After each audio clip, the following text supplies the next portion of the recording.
Pa ovako, u kategoriji kadeta bilo je 7 ekipa gdje smo mi osvojili prvo mjesto, znači bez poraza. Imali smo 5 pobjeda i jednu neriješenu utakmicu protiv Aureli i osvojili smo prvo mjesto. Smatram da će ova završnica prvenstva Hrvatske za kadete biti jako neizvjesna, jer poznavajući 4-5 ekipa s kojima se susrećemo na Mastersima, znači naši sportski prijatelji MNK Brod, Split Tomy, Futsal Dinamo i Gimka Zagreb su jako dobre ekipe.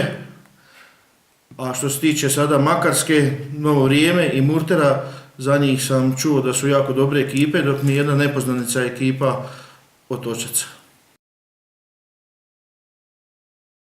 Pa mislim da je velika prednost što smo prošle godine bili vice prvaci države i što ove godine igramo pred domaćom publikom i što je stvarno ova generacija jako talentirana, što je pokazalo do sad nova 3 Mastersa koje smo bili, gdje smo bili u Vinkovcima drugi, u Splitu smo bili treći i sad na ovom zadnjem Mastersu što organizirao Futsal Dinamo smo bili prvi, gdje smo u finalu pobijedili ekipu Split Tomija sa 6-2, a o Splitu Tomiju ne moramo puno pričati, svi znamo koji je Split Tomy. Ovim putem pozivam sve navijače iz Slavonskog Broda i šire da dođe i podrže ovu našu mladost i nadam se da će uživati u pravom futsalu. Potiho se nadam brodskom finalu.